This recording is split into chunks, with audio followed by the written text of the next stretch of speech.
We are now going to look at a thermite reaction. The question tells us, thermite is a composition of metal powder and metal oxide that causes a very exothermic reaction, known as a thermite reaction. When aluminium powder is mixed with manganese 4 powder, oxide powder, and the mixture is ignited, extremely high temperatures of up to 2500 degrees Celsius are caused. The unbalanced equation is given as such. Aluminium solid plus manganese oxide solid reacts to give us aluminium 2O3 solid plus manganese liquid.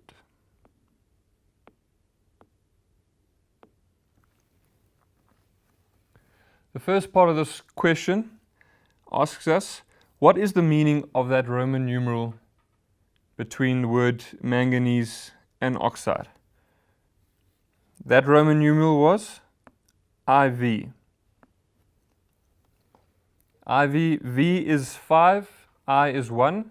So because we have I on the left-hand side of the V, it's 1 before 5, which means that it is plus 4.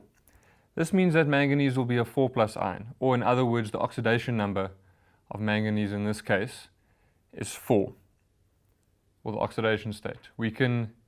We know that metals can have very different oxidation states, so it's very important to every time specify exactly which oxidation state these metals are in. Secondly, they ask us to balance the equation.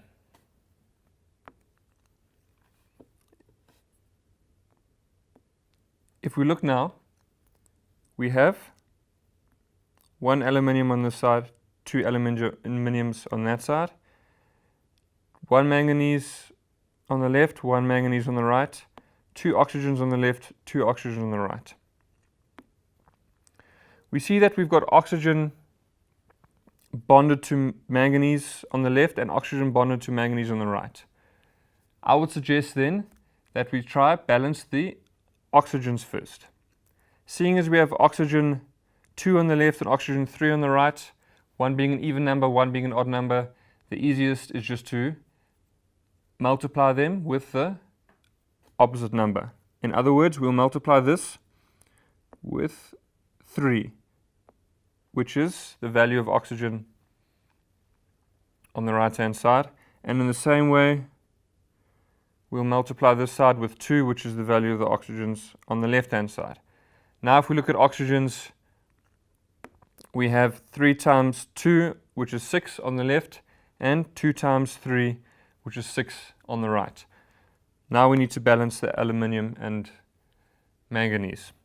If we start with manganese, we see that we have on the left-hand side 3 manganese, so we can simply multiply by 3 on the right-hand side. And we have 2 times 2 being 4 aluminium, so we multiply with 4 on the left-hand side.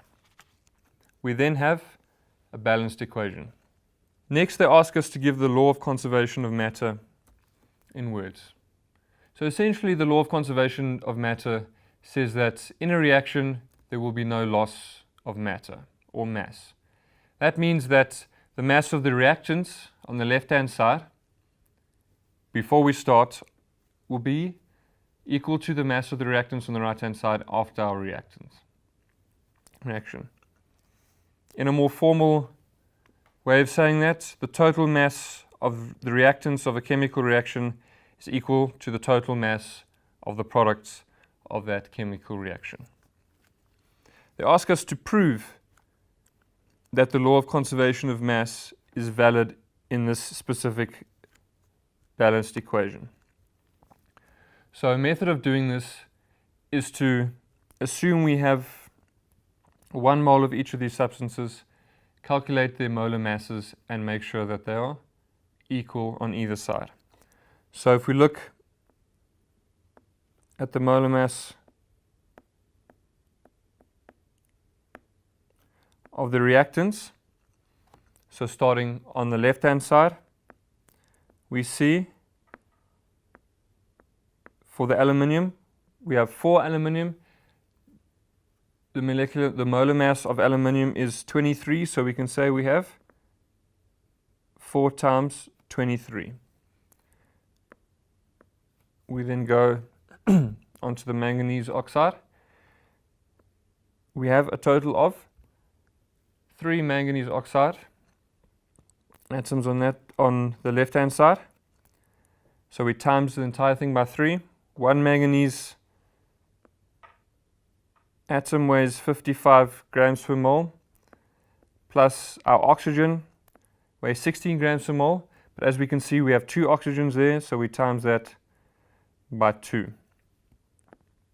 We can now type this into our calculator, and we'll get a total mass of 353. We do the exact same process for the products, and we need to check that these are now equal. So the molar mass of our products, again we have a total of 2 of these aluminium oxide molecules, so we'll say 2 times aluminium, which again is 23, and we have aluminium 2, so we'll times it by 2, plus oxygen 3, oxygen is 16 times 3.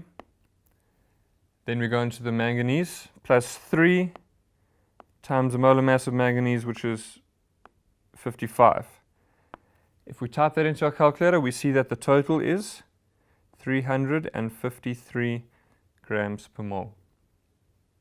Okay, we can see that the molar mass of the reaction, 353, is equal to the molar mass of the products. And we can then say definitely that the law of conservation of mass is valid and works in this reaction.